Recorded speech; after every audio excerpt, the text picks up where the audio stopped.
नमस्कार दोस्तों। गण जागृति के इस सुंदर से मंच में आप सभी का स्वागत है और मैं नवीन सुंदरियाल गण जागृति के माध्यम से आपको कोटद्वार के उन महान विभूतियों और उन छुपे हुए कलाकारों के साथ में मिलवाने जा रहा हूं, जो कि आप सभी का मनोरंजन भी करते हैं, कई लोगों को रोज़गार भी देते हैं, लेकिन आज भी पर्दे के पीछे चल रहे हैं। आइए ऐसे ही एक कलाकार से या यूं कहें उस विभूति से मिलाने जा रहा हूं, जो संगीत की दुनिया में वर्षों वर्षों साधना में लिप्त रहे और आज कई बच्चों को अपने संगीत के माध्यम से रोज़गार भी प्रदान कर रहे हैं। मैं मिलवाने जा रहा हूं जितेंद्र बिष्ट जी से। नमस्कार सर, कैसे हैं आप? बस सर, बहुत बढ़िया।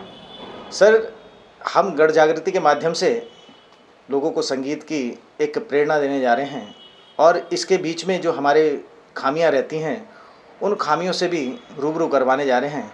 तो मैं आपसे पहला प्रश्न तो ये दागने जा रहा हूँ, आप नाराज़ ना हो तो ये बताइएगा कि आपको संगीत साधना में इतने वर्ष हो गए हैं, क्या आपको संतुष्टि मिलती है?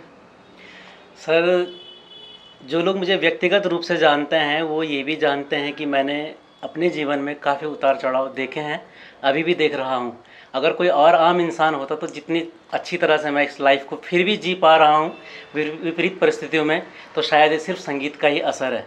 सब लोग मुझे नहीं जानते हो, लेकिन जो जानते हैं वो ये भी जानते हैं कि मेरा इशारा क्या है, और स्टिल मैं सर्वाइव कर रहा हूँ और हंस हंस करके आप लोगों से बात कर रहा हूँ, आपका सामना कर रहा हूँ, आपके धारदार प्रश्नों का जवाब दे रहा हूँ। तो ये कहीं ना कहीं संगीत की प्रेरणा है, और इससे बड़ा उदाहरण और क्या हो सकता है। जितेंद्र जी, मैं ये जानना चाह रहा था कि जैसे कि आजकल के समय पे भी बच्चों को ये कहा जाता है कि आज के दिवस में इस संगीत में कोई भी क्षेत्र, चाहे आप वाद्य यंत्रों से ले लीजिए चाहे गायन से ले लीजिए, इसका कोई भविष्य नहीं है। आपका इसके बारे में क्या कहना है? जो लोग ऐसा कहते हैं वो बिल्कुल गलत कहते हैं।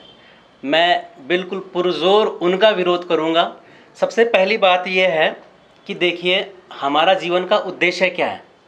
क्या हमारा जीवन का उद्देश्य पैसा कमाना है? बिल्कुल नहीं। हमारा जीवन का उद्देश्य शांतिपूर्वक, सुखपूर्वक, आनंदमय तरीके से रहना हमारे जीवन का उद्देश्य होना चाहिए। देखिए, आप पैसा कमाते हैं, उद्देश्य क्या है? खुश रहना। आप अच्छा खाना खाते हैं, उद्देश्य क्या है? खुश रहना। यदि आपको संगीत में गा बजा करके वो खुशी मिल रही है तो आपको तो शॉर्टकट में ही वो आनंद मिल रहा है, सबसे पहली बात। इसके अलावा आपको जो सबसे बड़ी बात है संतुष्टि। यदि आपको संतुष्टि मिल रही है, देखो किसी शराबी को शराब पी करके आनंद मिल रहा है, किसी जुआरी को जुआ खेल के आनंद मिल रहा है, संगीत वाले को संगीत में यदि आनंद मिल रहा है, पूरे जीवन का उद्देश्य ही आनंद में रहना है, तो संगीत से यदि वो आनंद आपको मिल रहा है तो गलत कहाँ पर है? उसको तो उसके उद्देश्य की पूर्ति हो रही है। तो आप कैसा कह सकते हैं कि उसकी लाइफ गलत है या कुछ नहीं मिल रहा है? जैसा कि कहा जाता है सर कि अर्थ बिना धर्म संभव नहीं होता, ऐसे ही कहते हैं कि इस निरंतरता वाले जीवन में अगर आपका मासिक अगर कुछ जुड़ नहीं रहा है इसमें, तो आप उस चीज़ को छोड़ ही दें तो बेहतर होता है। ऐसे ही कुछ उल्हाने परिवार के द्वारा भी सुनने को मिल जाते हैं कलाकार को। इस बारे में आपका क्या कहना है? देखिए सर, जैसे आपने कहा अर्थ बिना जीवन नहीं है, ऐसे ही एक दोहा ये भी है कि जहाँ संगीत का गायन वादन नृत्य वगैरह हो रहा हो वहाँ देवी देवता वास करते, यमन रमनते तत्र देवता, ऐसा करके कुछ था। तो जिसने भी ये बनाया उसने भी ऐसा नहीं बनाया होगा। रही जहाँ तक अर्थोपार्जन की बात, देखिए मैं अपनी बात करता हूँ तो मुझे लगता है कि किसी भी, यदि मैं कोई प्राइवेट काम कर रहा होता, या आपका अपना टैलेंट है कि आप संगीत के किस स्तर तक पहुंच करके पैसा कमा सकते हैं। मैं अपनी बात करूं तो मुझे लगता है कि मैं जितना पैसा कमा रहा हूं, यदि मैं किसी प्राइवेट स्कूल में, किसी प्राइवेट फर्म में, किसी भी डिपार्टमेंट में होता, जितना वो कमा पाते हैं शायद उनसे बेटर ही मैं कमा रहा हूँगा। ये अलग बात है कि मैं किसी पर्टिकुलर फर्म से या किसी स्कूल से नहीं जुड़ा, मैं अपना संगीत सिखाता हूँ, अपना मेरा स्वरोजगार चल रहा है, और सबसे बड़ी बात है कि मैं अपने आप उस काम में लीन रह करके खुश हूँ। तो ऐसा नहीं है कि संगीत में कुछ नहीं है। हाँ, अब ये देखिए ना, लोगों ने तो जैसे कहते हैं कि शिव पार्वती को भी नहीं छोड़ा था। जब वो नंदी पे जा रहे थे तो किसी ने कहा कि देखा ये मर्द कैसा है जो कि क्या कहते हैं नंदी पे बैठा हुआ है, और देखो बीवी उसकी बच्चे पैदल चल रहे हैं। फिर उन्होंने क्या किया, आपको पता होगी कहानी। फिर पार्वती जी को बैठाया गया। तो कहने का मतलब है कुछ तो लोग कहेंगे, तो लोगों ने किसी को नहीं छोड़ा है, तो वो तो बोलेंगे जहाँ तक लोगों की बात है। लेकिन जो संगीत में डूबा हुआ उसको पूछना, वही एक न्यायपूर्ण जवाब दे पाएगा कि लोग सही कह रहे हैं गलत कह रहे हैं। अच्छा, एक गंभीर विषय सर ऐसा भी आता है कि कलाकार तो अपने कला को और दिन प्रतिदिन निखारना चाहता है, लेकिन उसे सहयोग नहीं मिल पाता है। जैसे कि आर्थिक सहयोग तो हमने ये इस विषय में बात कर ही ली, लेकिन सरकार की तरफ से कुछ ऐसा होना चाहिए या कुछ ऐसी संस्थाओं का जुड़ना होना चाहिए जो कि कलाकारों को आगे बढ़ने के लिए प्रोत्साहित करें। आपके क्या विचार हैं इस बारे में? देखिए सर, जो ऊपर बैठे हुए हैं निर्णायक मंडल, जो ये तय करते हैं कि कलाकार किस स्तर का है। अभी मैं फेसबुक में देखता हूँ हर दूसरा आदमी अपने नाम के आगे लिख दे रहा है लोक गायक लोक गायिका। वो किस स्तर का है उसको पता नहीं है। हमें बड़ी शर्म आती है, मुझे बोलना नहीं चाहिए, खुद अपने नाम के आगे लोक गायक ये, लोक गायिका ये। अरे ऐसा होता है कोई लोक गायक लोक गायिका? सरकार देती थी उपाधि, एक निर्णायक मंडल होता था, पंडित किसके नाम के आगे लगेगा, शास्त्री किसके नाम के आगे लगेगा, उसका एक होता था एक हिसाब किताब कि उसने जी डिप्लोमा होते थे इनके। डिप्लोमा भी नहीं, एक्चुअल में जो मानक जो तय थे ना, कि जो सीनियर लोग हैं जिन्होंने कुछ दिया है संगीत को, जिन्होंने कुछ लिया है संगीत से, वो तय करते थे कि ये कहाँ स्टैंड करता है। अब अगर क्या कहते हैं कोई भी लोक गायक लोक गायिका बन जा रहा है तो क्या क्या स्तर उनका होगा? तो ऊपर से तय किया जाना चाहिए सबसे पहली बात कि क्या कहते हैं कौन योग्य है कौन अयोग्य है, छटनी की जाए, और जो वाकई में योग्य है उनको सरकार की तरफ से भरपूर मदद मिलनी चाहिए, पेंशन मिलनी चाहिए, या जो भी हो सकता है सरकारी मदद जो मिल सकती है वो मिलनी चाहिए। मतलब मैं भी बिल्कुल कहूँगा कि कलाकार गरीब होता है, कलाकार सिर्फ प्रशंसा का भूखा होता है, लेकिन कहीं ऐसा तो नहीं है कि जैसे एक शामिल बाजा बोलते थे ना, एक शब्द था शामिल बाजा, परकशन इंस्ट्रूमेंट, कि वो कुछ नहीं कर रहा, बस खाली ऐसे शामिल बाजा तो नहीं है कहीं वो लोक कलाकार, है ना। ऐसे नहीं है कि खाली शामिल बाजा के रूप में शामिल हो रखा है, उसकी इंपॉर्टेंस होनी चाहिए। हर दूसरा आदमी लिख रहा है लोक गायक ये लोक गायिका ये, ऐसा होना नहीं चाहिए। हालांकि देखिए मैं माफ़ी मांगता हूँ लोक गायक लोक गायिकाओं से कि मैं तो ज़्यादा जानता नहीं हूँ लोकगीत संगीत के बारे में, हालांकि मैं खुद गढ़वाल का हूँ, परंतु ऐसा ना कीजिए। मैं कहूँगा हर कोई अपने नाम के आगे लोक गायक लोक गायिका लगा रहा है, ऊपर से हमारे सीनियर लोग हैं वो तय करेंगे कौन लोक गायक। लोगों को तो ये तक भी पता नहीं है एक्चुअल में लोक गायन होता क्या है। हकीकत बोलूँ तो इसके भी माना कि लोक गायक कौन है। मैं कहूँ सरकार ज़रूर मदद करे, ऐसा ना हो कि सरकार ने मदद करी उसकी कलाकारी को देख करके, उसकी गरीबी को देख करके, और वो उस पैसे को कहीं आप मेरे मदद की बात आती है तो आपने जैसा कि जिक्र किया उत्तराखंडी संस्कृति का। हाँ। उत्तराखंडी संस्कृति में अगर हम चलते हैं तो प्रत्येक राज्यों में हमारे बीच में ये सुनने के लिए मिलता है कि कलाकारों के लिए कुछ आर्थिक सहयोग मतलब सरकार द्वारा किया जाता है, कुछ कलाकारों को पेंशन भी दी जाती है, कुछ एक एज स्तर पे आने पे जैसे कि 60 साल के बाद में पेंशन का प्रावधान है। वैसे ही एक बार पहले भी चर्चा चली थी यहाँ उत्तराखंड में कि 45 साल के उपरांत जो भी कलाकार होंगे उनको पेंशन यहाँ पर दी जाएगी।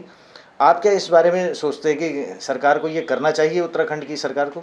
सर बिल्कुल सरकार को हेल्प तो करनी चाहिए, लेकिन जैसा मैंने कहा कुछ मानक होनी चाहिए कि जो उसने 45 साल जो बिताया है, मैं अपनी बात करूं मैं भी 45 का हो चुका हूं, तो क्या मैं पेंशन का हकदार हूं? क्या मैंने संगीत में रह करके कुछ योगदान दिया है, या मैंने सिर्फ अपनी उम्र घिसी है? बस ऐसा नहीं होना चाहिए कि सिर्फ उम्र घिसी है, कुछ योगदान क्या है आपका, मतलब आपने वाकई में उस कल्चर को बढ़ाया है, उस संगीत में आपने कुछ सेवा की है। ऐसा नहीं होना चाहिए कि मैं वही कह रहा हूँ कि शामिल बाजार नहीं होना है आपको कुछ यूनिक करके कुछ दिखाइए, क्योंकि अब ऐसा तो गीत संगीत सभी का शौक होता है। आपने देखा होगा ना जैसे कि हमारे कार्ड बनते हैं या सरकार कुछ मदद करती है और पहुंचता कहीं और ही है। वो सरकार ने साइकिल दी जो ज़रूरतमंद थे उन तक नहीं पहुंची। अब ऐसे ही अगर पेंशन भी सपोज हर किसी को, मैं ये कह रहा हूँ, मैं ये नहीं कह रहा किसी से कि मैं ये नहीं कह रहा कि आप हर किसी को गाने वाले को ही आप प्राइज़ दे दो। उनकी वाकई में यदि उपलब्धि रही है, उनका सहयोग इस समाज में हमारी भाषा बोली को, हमारे गीत संगीत को बढ़ाने में यदि रहा है, उनके गीत संगीत में मौलिकता रही है, तो डेफिनेटली आपको उनको मदद करनी चाहिए अपने स्तर पर ऐसा ना हो कि फ़ायदा फिर कोई और ले जाए। जिनकी पहुंच ज़्यादा है, जो गाते नहीं हैं बजाते नहीं हैं, लेकिन जिनकी पहुंच ऊपर है, पता चल रहा फ़ायदा वो उठा रहे हैं, ऐसा भी नहीं होना चाहिए। जितेंद्र जी, भ्रष्टाचार की आपने बात करी। भ्रष्टाचार के नाम पे एक हमारे पास में खबर आती थी कि कई हमारे ग्रुप जो रजिस्टर्ड हैं संस्कृति विभाग में, सूचना विभाग में, असल में इन्हें कार्यक्रम तो विभाग दे देता है, लेकिन इन विभागों द्वारा जब इन्हें पेमेंट दे जानी होती है उस समय पे उनके कुछ कर्मचारी रिश्वत की बात करते हैं और उसके ही तत्पश्चात उनके पेमेंट को आगे फॉरवर्ड किया जाता है। क्या कहना चाहेंगे आप इस बारे में? सर ये बहुत बहुत ज़्यादा त्रासदीपूर्ण है, और ऐसे ही लोगों के कारण जो मैंने सुना है सरकार तो काफ़ी मदद करती है, लेकिन असल उस ज़रूरतमंद तक वो मदद का पानी पहुंच ही नहीं पाता है। ऊपर के पत्ते पत्ते भीग जाते हैं, जड़ तक पानी नहीं पहुंचता है, जबकि जो जड़ है जड़ तक ही पानी जाना चाहिए था। जो वाकई में ज़रूरतमंद है उसको मदद मिलनी चाहिए थी। अब सरकार को भी चौकस रहना चाहिए कि बीच में ये खा कौन रहा है।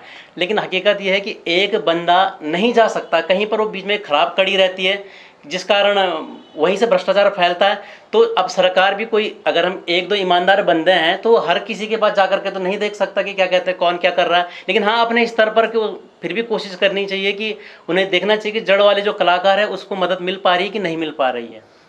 तो आप ये मानते हैं कि संगीत के क्षेत्र में अगर आगे बढ़ा जाए तो संगीत का भविष्य और भी उज्जवल है? सर, मैं अपनी बात करूं तो जैसा मैंने देखा है, हमारे बहुत सीनियर लोग यहाँ पर हैं, उन्होंने अपनी तरफ से पूरी कोशिश की है, संगीत को आगे लाए भी हैं। अगर मैं पहले के संगीत, जब जैसे मैंने कहा कि मुझे भी 42-45 साल हो चुके हैं देखते देखते, मैं खुद सीखते और सिखाते हुए मुझे भी लगभग 25 साल हो गया है। तो 25 साल में मैंने जो अंतर यहाँ पर देखा है, पहले यहाँ पर प्रैक्टिकल संगीत ज़्यादा था। प्रैक्टिकल संगीत से मेरा मतलब है कि जैसे लोकगीत संगीत है, ये प्रैक्टिकल ज़्यादा है, इसकी पढ़ाई नहीं हुआ करती थी एक दूसरे देख करके। एक्चुअली में लोकगीत संगीत का मतलब ही ये है जो रिटर्न में कहीं पर नहीं था, ये वर्बली ट्रांसफ़र होता था एक पीढ़ी से दूसरे पीढ़ी में। जब 50 साल 100 साल किसी लोक बोली में गाते गाते हो जाते थे तो वो लोकगीत लोक संगीत बन जाता था। लेकिन इस तरह से करते करते संगीत जब अपने एडवांस स्टेज पर पहुंचा तो फिर संगीत की प्रॉपर थ्योरी की पढ़ाई होने लगी। आज डिग्री कॉलेज में म्यूज़िक टीचर्स होते हैं, हर स्कूल में, प्राइवेट स्कूल में म्यूज़िक टीचर होते हैं। आज आर्मी में म्यूज़िक, जो आर्मी वाले म्यूज़िक भी, मतलब आर्मी में भी आर्मी वालों की ग्रुप होते हैं इनके, हाँ म्यूजिक बिल्कुल। और इवन हमारे जो भागवत जागरण मंडलियाँ वगैरह होती हैं, पहले यहाँ पर, अगर हम 20 साल पहले की स्थिति आप भी जानते हो कि यहाँ पर भागवत नहीं हुआ करते थे। आज देखिए कितना बढ़िया स्कोप है कि आप भागवत में भी जा सकते हैं, क्योंकि मतलब एक हफ्ते का रोजगार उनके पास रहता। कई कलाकार ऐसे हैं कि जो कि पूरा उनका साल ही ऐसा अच्छे से गुजर जाता है। तो मैं ये नहीं कहूँगा, मैं ये कहूँगा संगीत अच्छी स्थिति में आया है। अब जब यहाँ पर भर्तियाँ निकलती हैं तो संगीत वालों का सिलेक्शन होता है, उनको उनकी क्वालिफिकेशन के हिसाब से, उनके टैलेंट के हिसाब से उनकी जॉब भी लगती है। तो अगर मैं 20 साल पहले सर आज के संगीत में तुलना करूँ, संगीत ने प्रोग्रेस करी है, तभी तो विज्ञप्तियाँ निकल रही हैं, तभी नौकरियाँ लग रही हैं। स्कूल कॉलेज में सब्जेक्ट आ चुका है, पहले यहाँ पर संगीत नहीं हुआ करता था। अब हर प्राइवेट स्कूल वाला भी अपने यहाँ म्यूजिक टीचर रखता है। तो यदि मैं पहले से देखूँ तो लगातार बढ़ोतरी हो रही है और आगे भी होती रहेगी। जी जी। तो संगीत का भविष्य उज्जवल है, मैं ये कहूँगा जी। तो हम ये आपकी बातों से अंदाज़ा लगा रहे हैं कि संगीत के क्षेत्र में या कला के क्षेत्र में अब नई ज्योति जागृत हो चुकी है और कलाकारों में नई सभ्यता एक जन्म ले चुकी है। और आज के दिवस में हम इस संगीत को ही सर्वोपरि मानकर अपने भविष्य को सुनिश्चित कर सकते हैं। जी, मुझे एक बात का ध्यान और भी आ रहा है, जी। अब क्षमा कीजिए आपको रोकते हुए बोल रहा हूँ। जी जी। जैसे हम दूरदर्शन के टाइम से देख रहे हैं, एक भी रियलिटी शो नहीं आता था गीत संगीत का, केवल गीत संगीत के नाम पे चित्रहार आया करता था। जी जी। है ना, रंगोली, जी। उसमें भी जो स्थापित कलाकार थे उनके गाने आया करते थे। लेकिन आज स्थिति ऐसी है, DID हो गया, लिटिल चैम्प हो गया, इंडियन आइडल हो गया, सारेगामापा हो गया, द वॉइस हो गया, ये सारे मतलब लाइव आप देख सकते हैं कि कंपटीशन हो रहे हैं और जो जितने ज़्यादा टैलेंटेड हो उतना आगे बढ़ रहे हैं। तो इससे भी एक एग्जांपल है कि संगीत का भविष्य उज्जवल हुआ है। हमारे टाइम पे जब से आप देख रहे हैं, मैं देख रहा हूँ, ये स्थिति नहीं थी। तो इसका मतलब संगीत उत्तरोत्तर बढ़ ही रहा है। जी जी। तो ये है। मैं पहले की बात करूँ तो जैसे एज ए म्यूजिक टीचर मैं अपनी बात करूं तो पहले हमारा क्या होता था, जब संगीत का सीज़न होता था, मैं संगीत का सीज़न कब बताऊंगा, संगीत का सीज़न मानते थे मई जून में क्या होता था कि स्कूलों की जब छुट्टी पड़ती थी तब बच्चे संगीत सीखते थे। अभी स्थिति ऐसे नहीं है, क्योंकि मैं तब से संगीत में हूँ। अभी क्या है, संगीत का ये सीज़न लगातार चलता है। अब मुश्किल से जब मार्च में बच्चों के पेपर होते हैं उस वक्त बच्चे कम होते हैं, या फिर जुलाई अगस्त में जब बारिश होनी शुरू होती है तब थोड़ा बच्चे कम होते हैं। अदरवाइज़ पूरे साल भर सीखने वाले बच्चों की संख्या लगातार बराबर ही रहती है। तो इससे भी एक पता चलता है कि संगीत प्रोग्रेस में है, मतलब सीखने वाले लोग बढ़ रहे हैं। अब माँ बाप को ये लगता है कि संगीत में भी कुछ कर सकता है। अच्छा, एक बात और, संगीत में वो कुछ करे चाहे ना करे, लेकिन माँ बाप की एक सोच बन गई है।